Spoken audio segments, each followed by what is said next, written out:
Procès des assistants du RN, Marine Le Pen bientôt en mode prison break.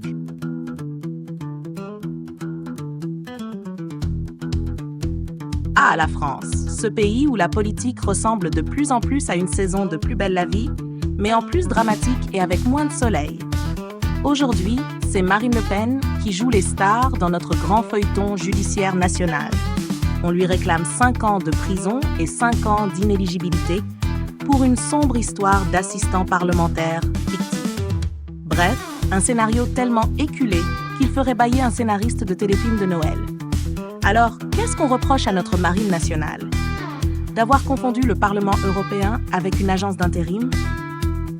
Apparemment, les assistants parlementaires du RN étaient un peu comme les licornes. Tout le monde en parle, mais personne ne les voit vraiment bosser. Et là, panique à bord. Marine hurle à l'acharnement. Violence, outrance. On dirait presque qu'elle commente le prix des carburants. Évidemment, les procureurs ont sorti le grand jeu.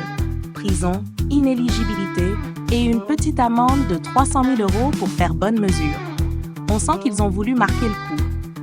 En même temps, demander une peine avec exécution provisoire, c'est comme dire « on vous envoie directement en prison, ne passez pas par la case élection ». On en viendrait presque à croire que la justice a regardé un peu trop de séries américaines.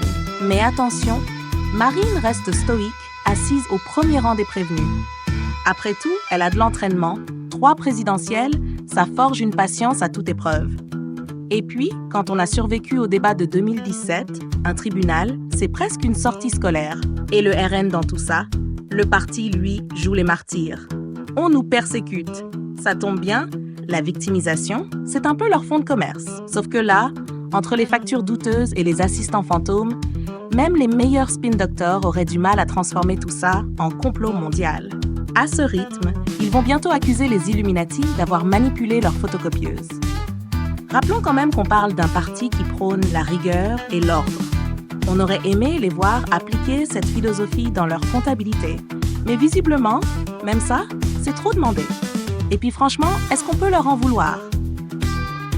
Les assistants fictifs, c'est pratique. Ça ne se met jamais en grève, ça ne réclame pas d'augmentation et surtout, ça ne dénonce rien. On tient peut-être là la solution au chômage. Finalement, ce procès, c'est un peu comme une mauvaise blague. Tout le monde est gêné, mais personne ne veut être le premier à rire. Entre un tribunal qui veut montrer qu'il a encore des dents, un parti qui joue les martyrs et une marine qui serre les mâchoires, on se demande, est-ce qu'il reste encore une place pour le bon sens dans cette comédie tragipolitique? À la France. Toujours au top quand il s'agit de transformer une simple casserole en orchestre symphonique.